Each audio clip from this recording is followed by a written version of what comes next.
Hi hello ನಮಸ್ಕಾರ. ನೀವು ನೋಡ್ತಾ ಇದ್ದೀರಾ PNS ವಿಸ್ತಾರ ನ್ಯೂಸ್. ನಾನು ಐಶ್ವರ್ಯಗೌಡ. ಸಿಟಿ ಲೈಟ್ ಸಿನಿಮಾ ಇನ್ನೇನು ಸೆಪ್ಟೆಂಬರ್ 18ನೇ ತಾರೀಕು ರಿಲೀಸ್ ಆಗ್ತಾ ಇರುವಂತದ್ದು. ಇವತ್ತು ಸಾಂಗ್ ಕೂಡ ಲಾಂಚ್ ಆಗಿರುವಂತದ್ದು.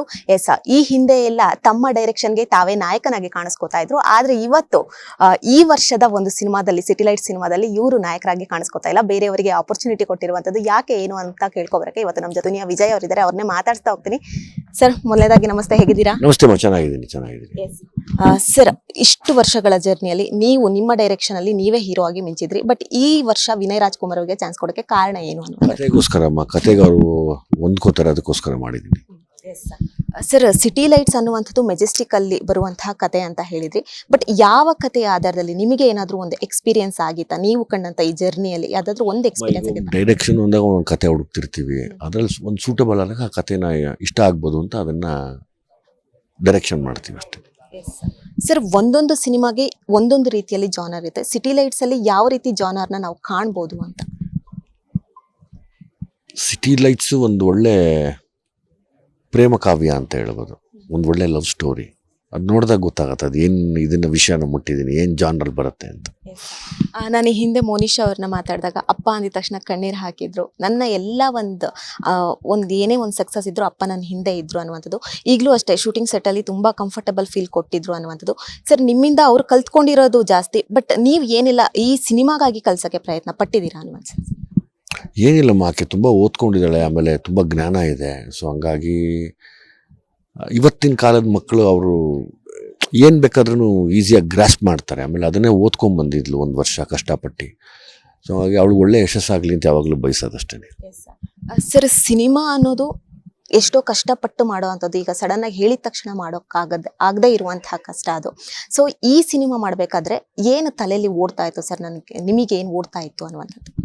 ಅಲ್ಲ, ಈಗ ನಾವೇನೋ ವಿಷಯ ಅಂದ್ಕೊಂಡಿರ್ತೀವಲ್ಲ, ಅದನ್ನ ನೆರೇಟ್ ಮಾಡ್ತೀವ ಇಲ್ವಾ ಅನ್ನೋ ಭಯ ಯಾವಾಗಲೂ ಇರುತ್ತೆ. ನಾವೇನೋ ಅಂದ್ಕೊಂಡಿದ್ದೀವಿ, ಯಾರೋ ಒಂದು ಪೇನ್ಫುಲ್ ವಿಷಯ ಇವತ್ತು ಸಫರ್ ಮಾಡ್ತಾ ಇದ್ದಾರೆ, ಅದನ್ನ ಹೇಳಕ್ಕೆ ಸಾಧ್ಯನಾ ಇಲ್ವಾ ಅನ್ನೋ ಒಂದು ಯೋಚನೆಯಲ್ಲಿ ಯಾವಾಗಲೂ ಕೆಲಸ ಮಾಡ್ತಾನೆ ಇರ್ತೀವಿ. ಅದೇ ಯಾವಾಗಲೂ ನಡೆಯೋದು ನಮಗೆ. 2 ಸಿನಿಮಾ ನಿಮ್ಮ ಡೈರೆಕ್ಷನ್ ಅಲ್ಲಿ ಸೂಪರ್ ಹಿಟ್ ಕೊಟ್ಟಿರುವಂಥದ್ದು, ಭೀಮಾ ಆಗಿರ್ಬೋದು, ಸಲಗ ಆಗಿರ್ಬೋದು. ಸಿಟಿ ಲೈಟ್ಸ್ ಅಲ್ಲಿ ನಾವು ಏನು ಕಾಣಬಹುದು, ಯಾವ ರೀತಿ ಸೂಪರ್ ಹಿಟ್ ಕೊಡುತ್ತೆ ಅನ್ನುವಂಥದ್ದು ನಿಮ್ಮ ತಲೆಯಲ್ಲಿ ಓಡ್ತಾ ಇದೆ ಅಂತ? ಯಾವ ಸಿನಿಮಾ ಹಿಟ್ಟಾಗತ್ತೆ, ಯಾವ ಸಿನಿಮಾ ಫ್ಲಾಪ್ ಆಗತ್ತೆ ನಮ್ಮ ಕೈಲಿ ಇರೋದಿಲ್ಲ. ಮೊದಲನೇ ದಿನ ಸಿನಿಮಾ ಬರಬೇಕು, ಜನ ನೋಡಬೇಕು, ಅವ್ರು ಕೈ ಹಿಡಿದ್ರೆ ಮಾತ್ರ.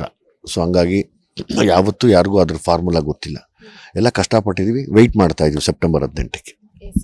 ನೀವಾಗಲೇ ಅಂದ್ರಿ ಸರ್, ನಾನು ಮತ್ತೆ ವಿನಯ್ ಅವ್ರದ್ದು ನೆಕ್ಸ್ಟ್ ಸಿನಿಮಾ ಯಾವ್ದಾದ್ರು ಮಾಡೋದಿತ್ತು ಅಂದ್ರೆ ವಿನಯ ಆರ್ ವಿಜಯ ಅನ್ನುವಂಥ ಸಿನಿಮಾ ಬಂದ್ರು ಬರ್ಬೋದು ಅನ್ನುವಂಥದ್ದು. ಯಾವ್ದಾದ್ರು ಪ್ಲಾನ್ ಇದೆಯಾ? ಕತೆ ಬರೆಯುವಂಥದ್ದು ಏನಾದ್ರು ನರೇಶನ್ ಇದೆಯಾ?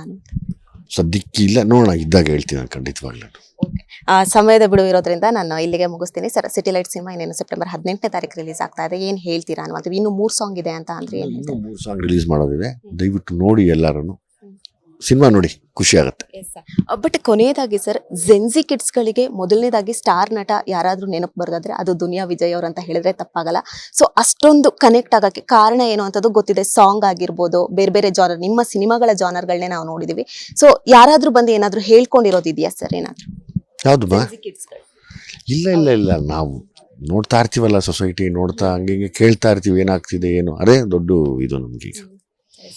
ಬಟ್ ಈ ನರೇಶನ್ ಅನ್ನುವಂಥದ್ದು ಹೇಗೆ ಬರುತ್ತೆ ಸರ್? ಜೆನ್ಸಿ ಕಿಡ್ಗೆ ತಕ್ಕಂಗೆ ಹೊಂದ್ಕೊಳಕ್ ಆಗಲ್ಲ, ಯಾರು ಒಬ್ರು ಬೇಗ ಕನೆಕ್ಟ್ ಆಗಲ್ಲ, ಇವರ ಬಿಡಿ ಹಾಗೆ ಬರುತ್ತೆ. ಬಟ್ ನೀವು ಬೇಗ ಕನೆಕ್ಟ್ ಆಗ್ಬಿಟ್ಟಿದ್ದೀರಾ, ಅದಕ್ಕೆ ಹೇಳ್ತಾ ಇದ್ದೀನಿ.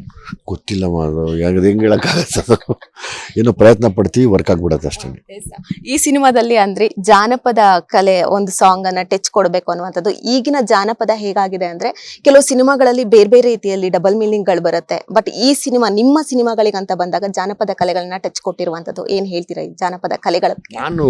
ನಾವು ಇಲ್ಲಿನವರೇ ಆಗಿರೋದ್ರಿಂದ, ಇಲ್ಲೇ ಹುಟ್ಟಿ ಇಲ್ಲೇ ಬೆಳೆದಿರೋದ್ರಿಂದ ನಮ್ಮ ಜಾನಪದ ಕಲೆಗಳನ್ನ ಬಿಡಬಾರ್ದು ಅನ್ನೋ ಒಂದು ಆಸೆ. ಈಗ ಇನ್ನು 3 ಸಾಂಗ್ಗಳು ಬರುತ್ತೆ ಅಂತಂದ್ರೆ ಆ ಸಾಂಗ್ಗಳು ಯಾವ ರೀತಿ ಇದೆ ಅಂತ ಅದು ನೀವು ಕೇಳಿದ್ಬಿಟ್ಟು ನನಗೆ ಹೇಳಬೇಕು ಯಾವ ರೀತಿ ಇದೆ ಅಂತ. ಅಲ್ಲ ಅಂದ್ರೆ ಯಾವ ರೀತಿ ಜಾನರ್ ಅಲ್ಲಿ ಬರ್ತಾ ಇದೆ ಅನ್ನೋದಂದ್ರೆ ರೊಮ್ಯಾಂಟಿಕ್ ಆಗಿರೋದು, ಅದೇ ಸರ್ಪ್ರೈಸ್. ಯಾವಾಗಲೂ ಅದನ್ನ ಮೊದಲೇ ಹೇಳ್ಬಿಟ್ರೆ ಅದ್ರ ಸರ್ಪ್ರೈಸ್ ಇದೆ, ಹೊಟ್ಟೋಗುತ್ತೆ ಅದ್ರ ವ್ಯಾಲ್ಯೂಸ್.